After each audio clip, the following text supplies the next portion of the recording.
parce que j'avais prévu quelque chose pour toi, une offrande par rapport à la prière au Lubaki, tout ça là. Ok. J'avais prévu une offrande pour toi, parce que ça ensemble de Bayambakaye, beaucoup pas pâté. Merci maman premièrement pour un geste au sali. Et Nzambalola vraiment à Pamolayo. Pour ça première mon kangwami, na surtout. Je crois dans la prière où tu as la grâce. Amen. Parce que vous avez sauté na 100 000 là. Mais ngai na zo ka mbongo te. Nga na pesa ka ndeni mio. Non, même pas. Et pas Nzambe mbongo mukiza la raté. Na temple Jésus-Christ a bandé à côté le banzambe. Mais comment na momoko bo batu batsa au fond. Mais batu batsa ki bambongo ba sorte ba pesa ki biloko ndilo lenge na lolenge. Mais za ki na mwana mwasi moko. Apesa ki mbongo moko ya mukie. Et Jésus a dit que na miso bato c'est bon on a bidon nyonso. O apesi mbongo ko le pesa maman oyo aza mobola azaki na kunki. Pourquoi? Nzamba talaki motema na ye ndenge apesaki. Vous allez comprendre. Par là je vais dire quoi? Tant on a lobby simba to kotano mabondeli.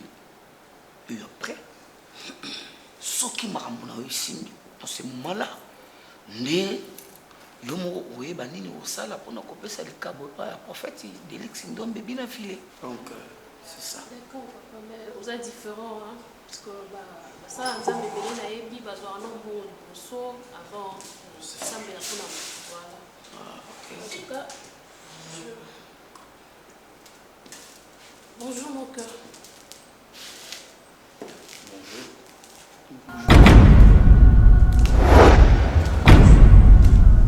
Tu ne m'as pas prévenu qu'on aura de la visite.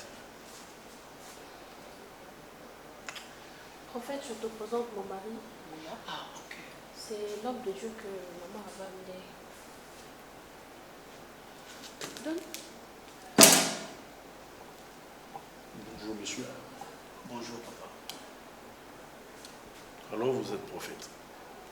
Ouais. Est-ce qu'on peut prier s'il vous plaît? Non. Est-ce que je peux vous demander de vous tenir debout, s'il vous plaît? Chérie. Tenez-vous debout, on va parler, on se regarde. Pourquoi est-ce que lorsque vous venez faire vos prophéties, vous ne venez pas chez nous les hommes, chez nous le mari? Vous attaquez toujours des cibles plus petites que ça. Vous attaquez de cibles vulnérables, donc c'est-à-dire les femmes et les enfants. Moi je m'entendais. C'est parce que Chérie, les femmes... Tais-toi chérie, s'il te plaît. C'est parce que les femmes sont vulnérables et elles sont naïves. Mais nous les hommes, on sait voir les choses à vue d'œil. On sait voir que vous, le prophète d'aujourd'hui surtout, vous êtes des aventuriers. Alors, qui s'assoit ta toute dernière fois. S'il te plaît, chérie, s'il te plaît. Écoute-moi aussi. Je te respecte parce que nous avons quelqu'un que je ne connais pas. Alors, je ne veux pas me fâcher devant toi parce que lui, il est là.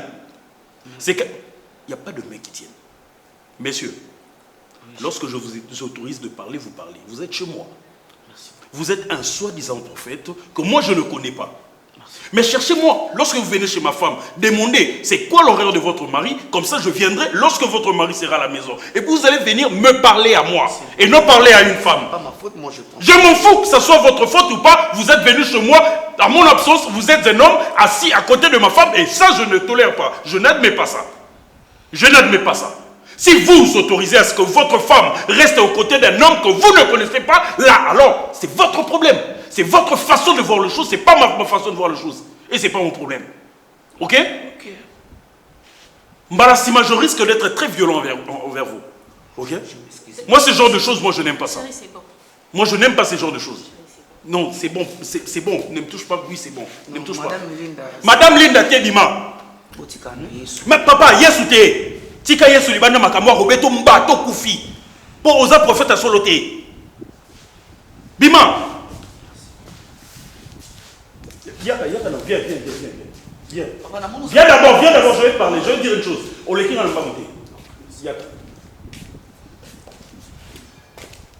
Tu as prié pour ma femme? Non. Non. Oui. Parce que vous avez tendance à faire ça.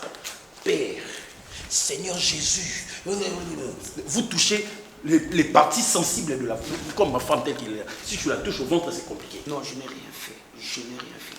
Messieurs, dis-moi la stricte vérité. Qu'est-ce que tu as fait à ma femme? Rien du tout. Elle est là présent. Tu peux lui demander. Chérie, dis-moi la vérité. Qu'est-ce qu'il t'a fait? Est-ce qu'il t'a touché? Dis-moi. Pendant qu'il est là, dis-moi, je lui règle son compte. Est-ce qu'il t'a touché? Dis-moi. En fait, s'il vous plaît, partez. Merci beaucoup, madame.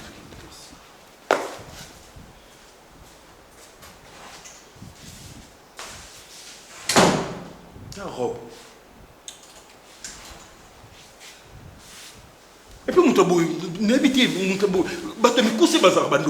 comment tu peux prendre quelqu'un comme ça pour avoir une peine à quitter Nangaï? Et puis, place, il y a Vanek, les places au Vanek. Est-ce que, si on a tiki sémence, après avoir pété sur ma chaise, a tiki sémence, na yoana, yo oye banene. Oye banene.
Je voulais simplement que tu me sentes un peu. Il y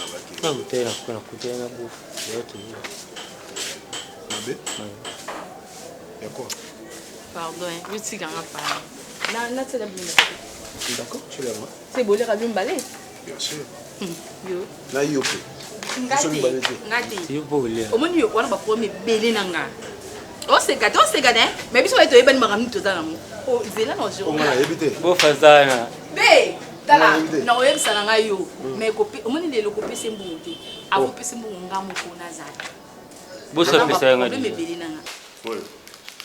Déjà, maman, je tiens à m'excuser de vous avoir déplacé parce que pour moi, je trouve que ce n'est pas trop poli de faire appel à vous, d'autant plus que vous êtes une femme très, très occupée. Et également, Maman Bokilo Nangaï. Bien que Nalinga Kubengo, Maman Bokilo Nangate, Nalinga Kubengo, Maman. Parce que moi, je ne prends pas plus pour Maman Bokilo, mais plus pour ma maman. Je vais être beaucoup plus direct que ça. Maman, il y a un problème qui noircit mon cœur. Je ne suis pas très heureux. Je ne suis pas très content de ce qui se passe dans cette maison. Il y a des choses qui se passent dans cette maison où il y a ces pays sans matin. Maman, je pense bien que même yo, na bo jeunesse na yo, tant que na papa, je ne pense pas que papa va tolérer le rognos. Parce que moi particulièrement tel que je suis là, je suis très mécontent envers ma femme. Na la li tout bien entendre na zabo. Donc il ne musala mais il meurt dans les habientés. Je ne peux pas autoriser na limite que papa ko autoriser à outi musala ye à koti nandako à koti yona mobali mo waza inconnu bo vandi bino mbale bo sola na kati ya salon na ye. Na limite que papa oza d'accord na. Mobali nga papa na ba. Na osimba te. Na o make up te ba no ndeni. azaki no matata et puis na biso basa mabala eza des conseillers mobali soka azate mutu n'importe qui a quoi na ndako te et surtout mobali azaki très colérique.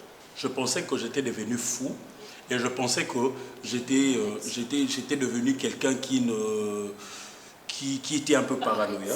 Mais je compris que parce que papa pas zaki bongo, c'est que mobali a mon côté en numéro quoi.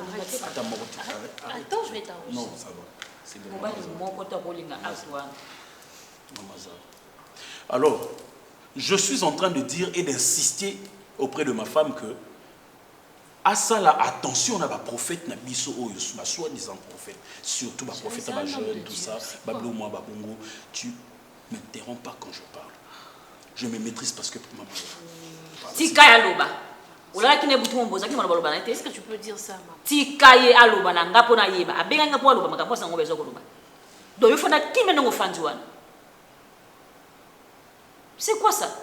Maman, c'est un homme de Dieu, Zanine. Asa mosala nzambe to boy te mais ko yana absence mobali na te. Pourquoi a quitté le temps mobali na te mosala? Asa na droit koloba na sa mobali. Ngala akisa ko bongo. Te onzo ya okota na kalima na te ko bongo. Yo ya makaba presque mobali na sa te. Faut pas te mal au bani. Tu es content. Tu es content. Ngam no lo bana yo, isa pa otu na ntolo bana. Ngam no lo bana ngam bana. Maman, excusez-moi si vous me permettez. Non, maman, je te comprends. C'est même la raison pour laquelle j'avais fait appel à vous, pour comprendre au monde parce que j'ai comme l'impression que Nama Bobo au Kangama. Et puis, je ne peux pas dire quelque chose à ma femme. Puisque à tout moment, j'explique à ma femme combien je l'aime. Combien de fois je lui ai regardé comme ça dans les yeux, droit dans les yeux, je lui ai dit, Linda, je t'aime. Linda, c'est toi l'amour de ma vie. Je lui ai même dit que dans cet univers, pour moi, il n'y a aucune autre personne à part elle et moi. Lorsque je dis aucune autre personne, je ne vois même pas les enfants, parce que les enfants ne sont pas ma préoccupation. C'est bien. Si aujourd'hui j'avais un enfant, si aujourd'hui Dieu me donne un enfant, je serais très content, je serais très heureux. Mais ce n'est pas indispensable dans notre vie. Puisqu'aujourd'hui, maman, s'il vous plaît, pardon, maman, s'il vous plaît, maman, tel que je suis là, moi, Joël, si aujourd'hui j'ai besoin d'avoir un enfant maintenant, je vais à l'orphelinat. J'adopte un enfant. Je ramène même 10 enfants dans cette maison. Maman, pourquoi moi j'en fais pas un problème? Pourquoi est-ce que ma femme doit obligatoirement chercher des voies et moyens pour avoir un enfant? Jusqu'à appeler de rabat-joie, jusqu'à appeler des charlatans pour venir dans ma maison, soi-disant des prophètes. Soi-disant de prophètes. Combien de prophètes ont détruit le mariage dans ce monde? Combien de prophètes ont tué des gens à cause de mauvaises prophéties, des prophéties mal orientées? Combien de personnes?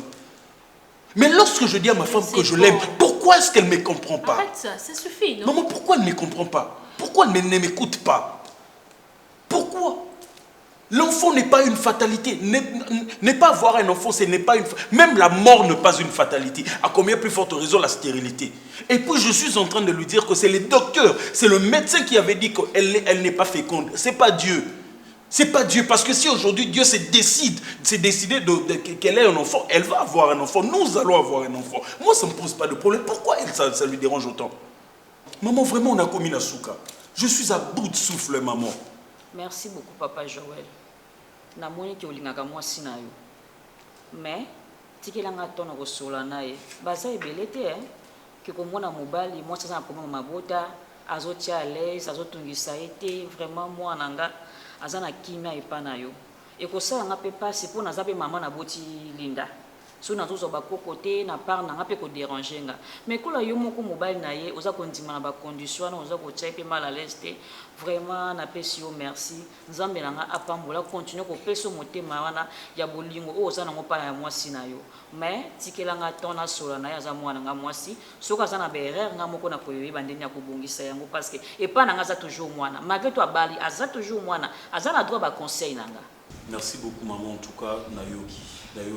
Mais maman tango sola na ye baki sele makambu ya komizo ayi moko penda en charge parce que à tout moment so tali longineza ata na maquillage te. Kona atia ata perruque na mutu il faut na forcer à ta perruque pour ba kanga ya ta suki ya balabala na motu il faut na zwa motu libanda na continuer na ndako nga na vandi boye na ti na katata mokuna motu na zo kanga suki makambo na bana lo bani boye penda kola penda ka naturel ba bilo ko na de ba film so ba tsaka ndenge ngape mamani na tsaka boye. Mais moi je pense qu'elle est encore beaucoup plus affectée par cette histoire des enfants, tout ça. Et puis et puis tu me regardes avec sourire. Et puis c'est pas bien. Bon, maman, en tout cas, je suis largement en retard, je dois aller au travail. Non, pas qui vraiment a consacré tant pour une vraiment, maman. Maman, on va qui s'attaque à carburant. Merci beaucoup pour ça. Merci. Merci beaucoup. En tout cas, moi, je vous laisse. Au revoir.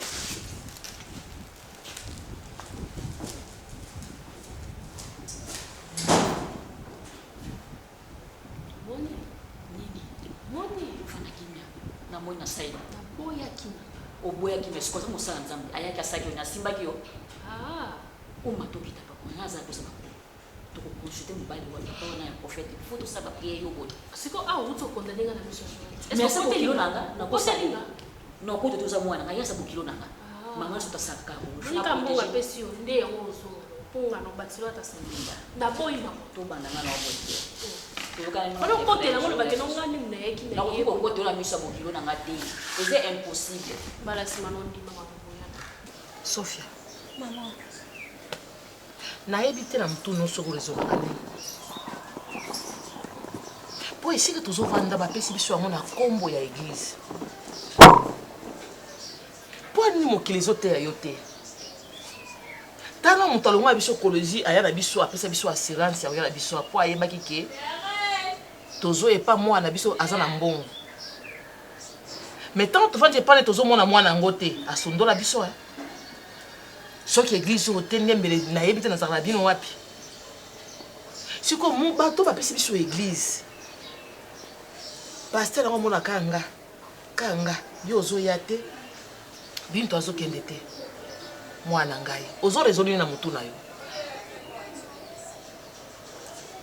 Malamuka nanga ndisoni mama. Ata yo moko mama. Akumuka nanga soni. Ngenda prière heure nyonso. Sunu heure offrande navanda kana ba. Navanda kana ba mama soni te. Ata sexa fa nozanga ocho offrande. Soni ya nini? Mama na okabongo soni. Ba motanga ka mama na kokana ti. Mwana ngai tala Sophia. Yo ozande moko na bato bakenda ka église po ba mona bango. Asombela mbana ya sika jour na okende église po bato ba mona ke aye alati sika.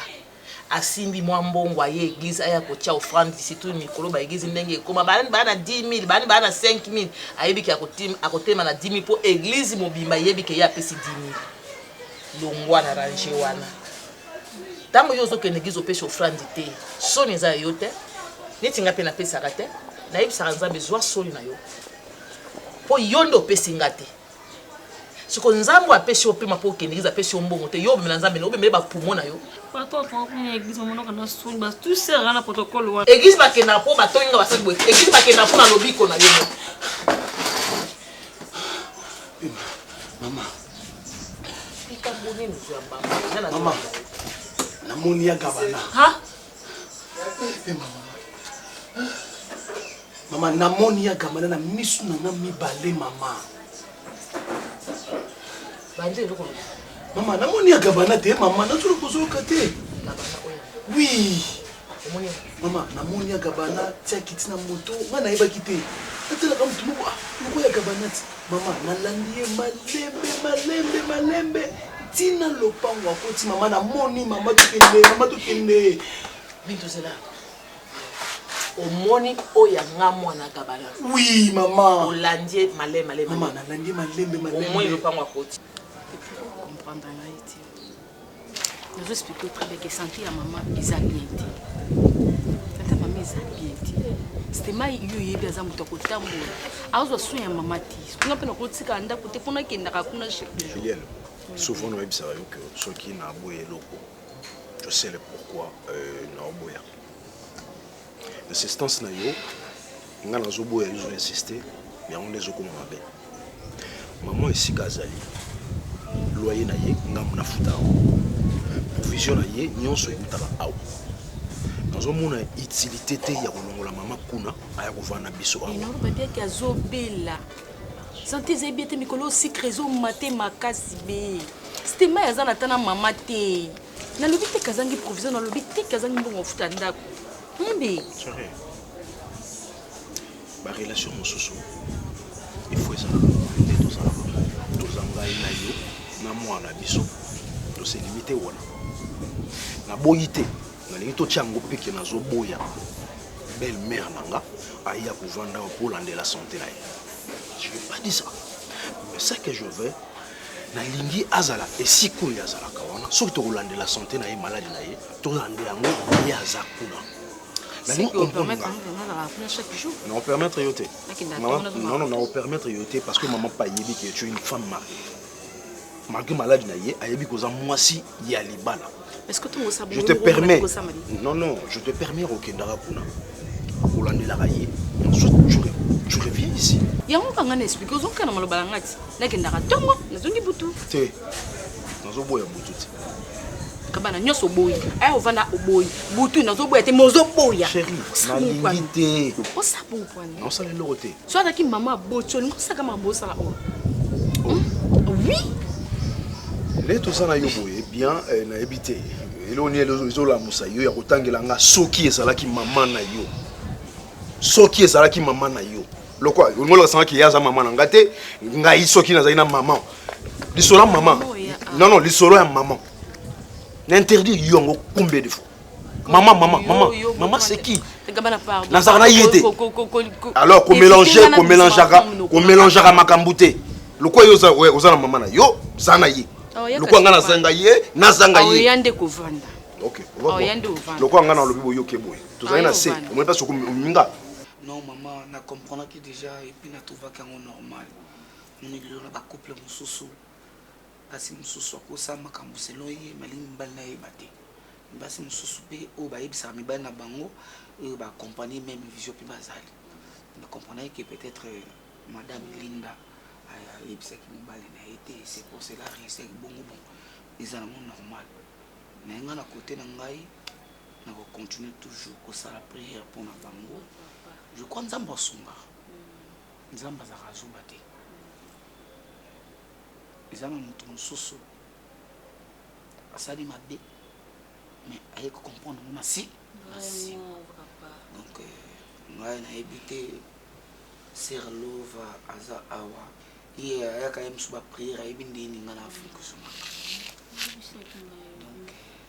maman matala vraiment dingue sali bon ils a bien été pour faire mon monene ba respecter en tout cas papa les kana kolimbisa vraiment naza maman na yo maman ko sa bongo te te nous en zambete nous vous a représenter non tellement donc c'est le va simbe pardon c'est maman bino vous a battu to ko négliger te asia mokilo c'est ça après yesu na likolo nzamba ko kitate pour la pambola biso surtout ozomona bino za ko tozomona yemo ko yeme ozulu ba bien maman mais à niveau ya kofukamela ngai na zanzambe papa pona kolakisa kaka oyamba kaka pardon anatala kaka bana basali boye acte vraiment c'est mec qui a sala qui en tout cas mon PCP senga te yango na sola ki na maman Nathalie siendo moni toye to s'excuser devant parce que ils acquis vraiment manque de respect non yo yebi ki ya mabeza na ngote na trouver na normal et je crois kokende kuna vraiment na kokende ngali lisusu te mpona respect mobali na ye te papa tokobongisa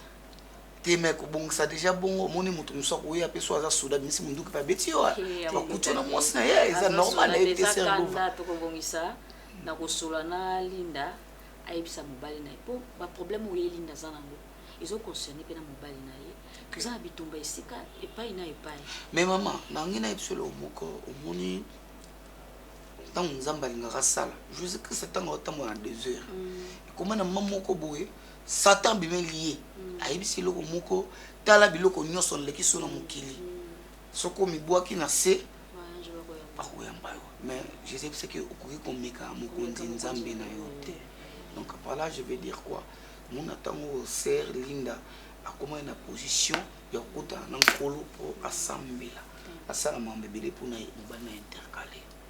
Donc, ils ont trop tard tes prophètes. Pas ensemble, trop tard ils ont trop tard tes papa. toyebi ke na bapriere na ozosala linda mpe akoki korattrape oyo aboyisaki na nzela ya mobali ndenge mpena naosambela namona yango mabe te me naosambela mpona ye epui naobande tosambela nzambe akosunga bon lokola moboti bandenge mpe balakisa biso mwa bible yango toyebaka papa toyebaka mwa bible yango malgré tout toza bapaya kati na nkolo mais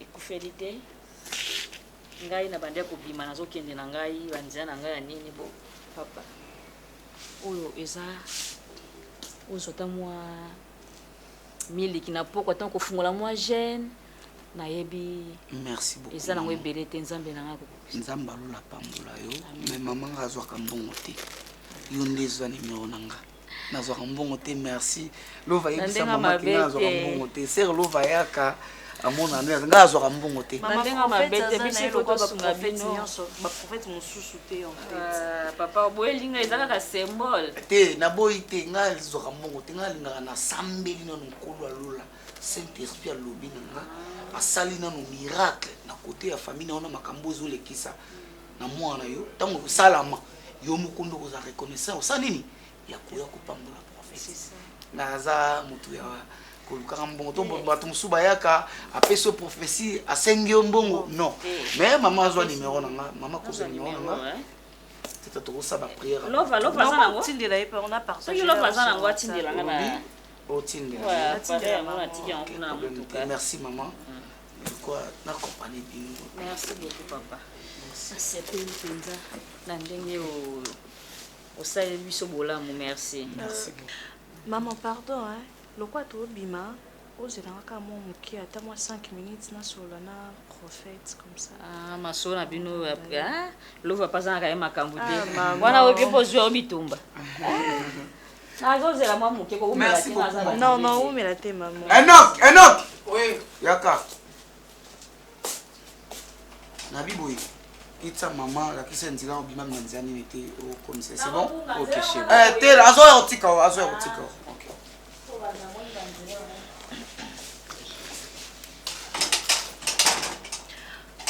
est-ce que mikolo obeyanga te po ani mikolo ozobeyanga te po ani nazali na bapriere kozalaki très important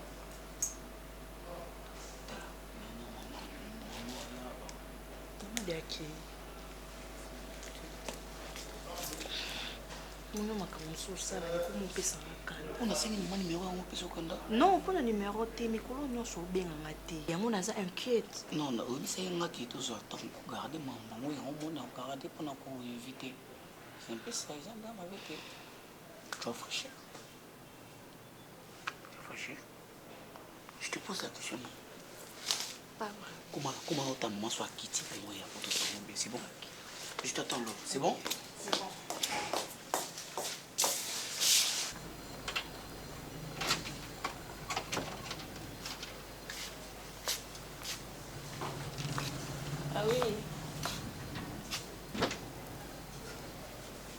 mais comme nazalaki te nayebi soki pibeki naza te mpo nazwaki nde tempete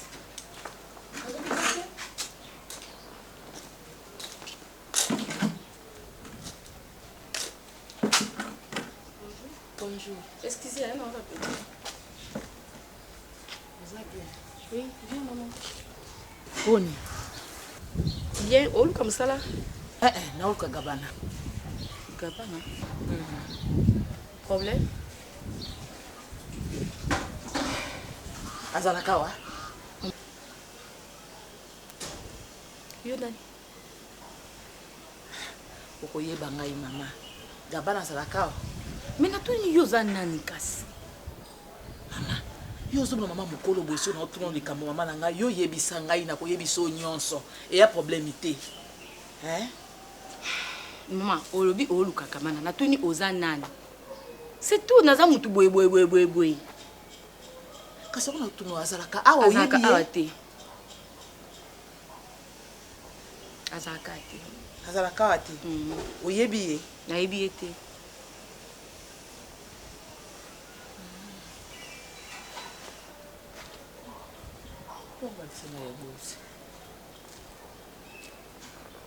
mama nanga mama Maman, il y a tout nos années au répondre en Haïti. Ngape na yebisu. Kasi ngape na zanga yimutu na telemi awate mama. Ngape na zaka mudina te comment yo yena liponga bato koti boloki maman ngobele koti maman na luka gabana. Na tout nos années na zaka na posane. Na zaka ngai. Ngape na zanga na yebi na ngai te mama. Eh. Beta na bapoto kasi ndenge yo koti bongo soki aye soki azalaka awa mpona kozonga loba mama étoile ayaki awa mama oyoka te mpo anino okanga be bato baoyoka awa totona bavoisin awa okanga luka problème olika nini aza awa te azalaka awa te luka kuna koto bokutanaka c'est tout soka za bokilo no kiko luka kuna soka linga mwana kiko luka kuna bosa makamna bino satene bosa makamna bino boni boyeko kota asuma kono ate bima na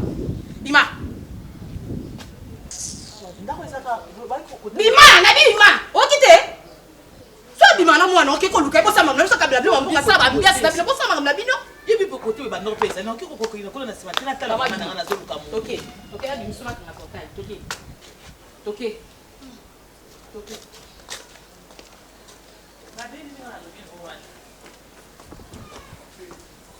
Je t'avais dit que Joël alinga mwana tema.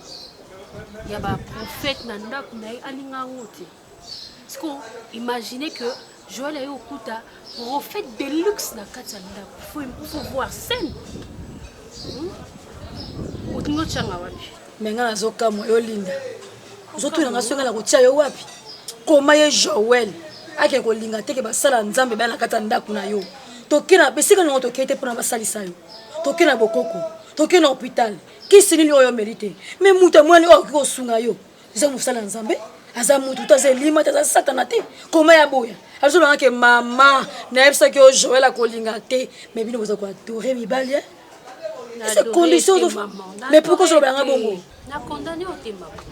Je sais que tu es ma mère olingara bonheur nanga. Mais pourquoi ça va douce? Siko esimité. Ngala bino osimba. Ngamu tu yebise ko simba prophète na ko zonga kana katanda ko. Ah, il a été pas. Tant que yo zino zemité il faut azonga ko. Ayate. Ayate kwa lingi na été. So ke ko sala, je préfère que sala mara awa. Linda, est-ce que vous comprenez? Maman, yo pose comprendre te lingi bala na nga ebeba. Nga zo faire comprendre yo. Ezala ba prière. Ezala ba prière monsieur c'est en distance. Ezala en téléphone. Mais mususu ezala ke ezala sur place. Il faut ezala katanda ko. Parce que ezala sur place nga na ndimina yaka awa kasi to sambela. Ezala mabongote. Ngala bien ko sema na parce que délivrance sur les yo nous avons compliqué.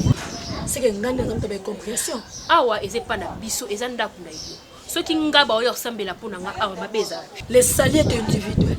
Est-ce que vous avez bango? Donc moi mo balo prophétiser qui a prophétisé moi makamanga. Bien sûr ba ki na bana nga mais mingi lo ki na pona yo. Prier bien sûr na zo sambela tala voix na ngana zo kauka. Ba jeune prier ba sacrifice. Mais yo nous a prophète makamona. Il faut prier c'est makatanda kuna yo ba sala ba délivrance, ba déraciner ba esprit. Il faut prier c'est makatanda kuna yo.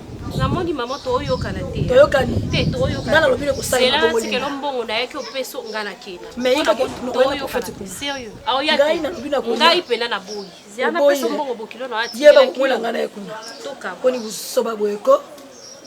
Lo sambo baninga to kimaka ko sambela ko kanzambe. Yego lo banga ke Joël. Joël va parler baba chrétien, baba païette.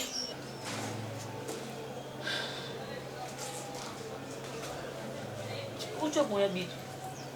Tema ina conclusion. Tema que ana masala muka sio kenzeni na tema ki awa. Na kuna yo zati. Ngeke kuchina suka buya vino zati. Awa. Você é mama que na adresse é gama. Adresse você mama é gama. Adresse ni. Kana na bisa mama. O pesi mama fo adresse za ngote. Sophia. Tozaba ndeko na koso na ndenge ni ngata songo na misapi na yeba ya gabana na moni na miso na moko na balos na ninga lataki kitoko ti azo solo ya na ebi na ngamendzima nga okosingati bokosinde mama uchi kuna ba bia gabana te ba kuna te na bisi mama numéro 5 ese mama ko sana numéro 5 wana ya bitu ndima ngati ko sokona zwa nini siko mama za kasita mama azate akiko kasi toke naye kasi mama ke na ibanda za katanda kuteya akiko luku ibanda kasi na talaka mama ibanda parce ngana mona ki mama Sophia ngana ko bosa nanga bana Tu n'as pas ça. Tu as été au confondre sur numéro, on adresse. Maman, tu as azati. Bah bien comme la couleur thé. Na c'est la maman ya wakasi to kina ikasi na. Panga ko na bossa na pina adresse. Na bossa fa ça à côté na portail wana na moni ma ko numéro 5. Problème était moi quand je So kina kala. Ah le ratio kina ka ko le ratio té. Bitumba yo bunda olonga. Bitumba yo bunda olonga bitumba yo bunda olonga bitumba yo bunda olonga.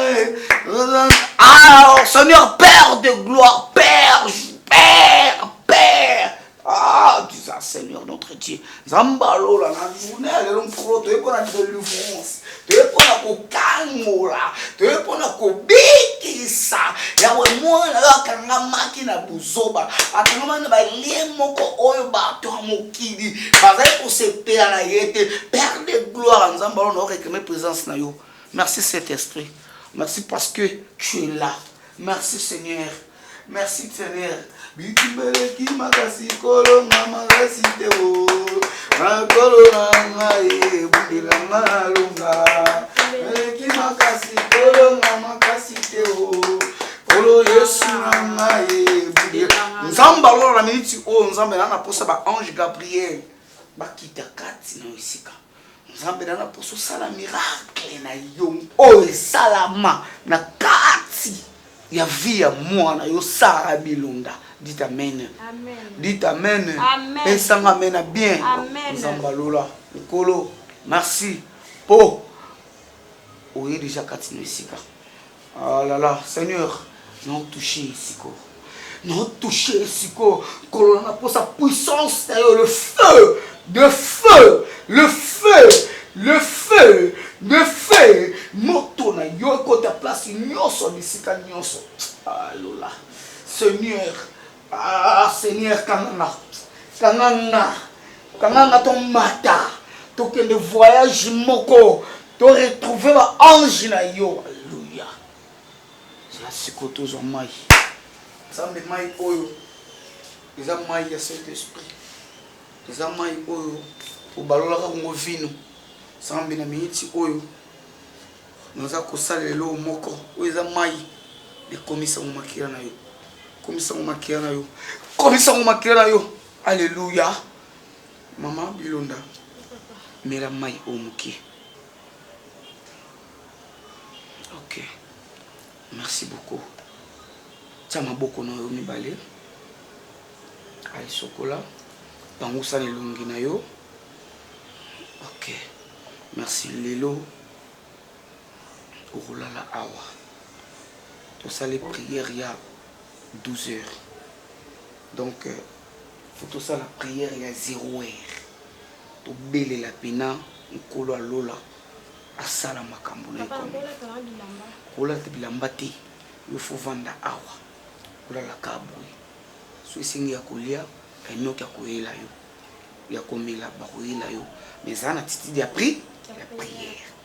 Zala bongo na 0 heure de to sambela su nkolo alula po akita maona ili kona yo mona mbomba mbasani to funga matele mao ya mbanga et puis tout clôturer prière.